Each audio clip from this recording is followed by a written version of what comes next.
नमस्कार, आदाब, सत श्री अकाल। मैं आपकी शिव्या आपके साथ एक किस्सा शेयर करना चाहती हूँ। आप भी अपनी राय ज़रूर दें। कभी कभी हम जो देखते हैं वो सच नहीं होता और जो सच होता है उसके बारे में हम शायद कल्पना भी नहीं कर सकते। ऐसा ही हुआ कुछ मेरे साथ भी। पिछले रविवार की बात है, मैं अपने पति के साथ वृद्ध आश्रम गई। वहाँ के बुजुर्गों के लिए हम कुछ खाने पीने का सामान भी साथ में ले गए। हमने सोचा कि इसे अब रसोई घर में रख देते हैं। वहाँ जाकर देखते हैं कि कुछ माताएं खाना बना रही हैं। हमने सबको नमस्कार किया और उनसे पूछा कि यहाँ के मैनेजर कौन है। उनमें से एक आदमी ने बताया कि यहाँ के मैनेजर संदीप जी हैं और वो आपको इस वक्त गार्डन में मिलेंगे। ये सुनकर हम गार्डन की तरफ बाहर चल गए। वहाँ पे पहुँचे तो हमने देखा कि एक 40-42 साल का आदमी जिन्होंने येलो कलर की चेक शर्ट पहनी हुई थी कि वो किसी बुजुर्ग महिला के पास खड़े हैं। हम भी उनकी तरफ चल दिए। जैसे ही हम उसके पास गए, देखते हैं कि बूढ़ी माता के पैरों के पास एक और लड़का बैठा था जो बूढ़ी माता से माफ़ी मांगे जा रहा था और बोल रहा था, माँ अब माफ़ कर दे, घर चल मेरे साथ। बूढ़ी माता और लड़के की बात सुनकर इतना तो पता चल गया कि जो बूढ़ी माता के पैरों में बैठा है वो उसी ही का बेटा है और उसे वापिस अपने घर ले जाना चाहता है। बूढ़ी माता गुस्से से उसे मना कर रही थी कि तू यहाँ से चला जा, मैं तेरे साथ नहीं जाऊंगी।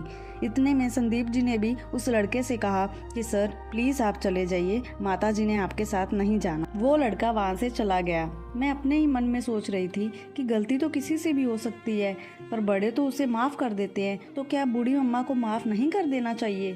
खैर, हमने संदीप जी से बात की, उन्हें सामान वगैरह के बारे में बताया और जाते वक्त मेरे से रहा नहीं गया तो मैंने संदीप जी से पूछ ही लिया कि सर वो बूढ़ी अम्मा का बेटा लेने आया है और वो उसके साथ क्यों नहीं जा रही। गलती तो इंसान से ही होती है, किसी से भी हो सकती है।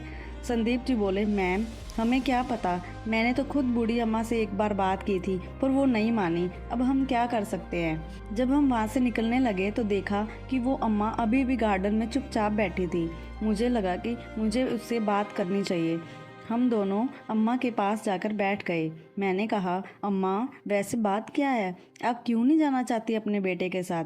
अम्मा ने कोई जवाब नहीं दिया। मैंने फिर कहा, अम्मा पक्का कोई बड़ी गलती होगी आपके बेटे की, नहीं तो कौन सी माँ अपने बेटे की गलती माफ़ नहीं करती। ये बात सुनकर अम्मा फूट पड़ी, मेरे सामने रोती हुई बोली, मेरे पति के जाने के बाद सारी प्रॉपर्टी अपने नाम लगवा ली मेरे बहू और बेटे ने और मुझसे घर का नौकरों की तरह काम करवाने लगे। खाना और दवाई के बारे में कहती तो उल्टा सीधा वो बोल रही थी और साथ साथ रो रही थी। मैं अम्मा को चुप करवाने की कोशिश कर रही थी। फिर मैंने अम्मा को कहा, अम्मा ये अब वापस क्यों ले जाने आया है आपका बेटा। अम्मा बोली, इसके घर बेटा हुआ है और बहू को भी नौकरी पे जाना होता है, ये मुझे लेके जाने के लिए नहीं आया, ये एक नौकरानी को ले जाने आ रहा है।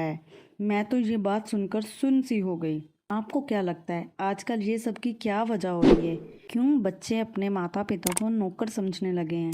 कमेंट में अपनी राय ज़रूर दें। अगर अच्छा लगा हो तो लाइक और सब्सक्राइब करना ना भूलें।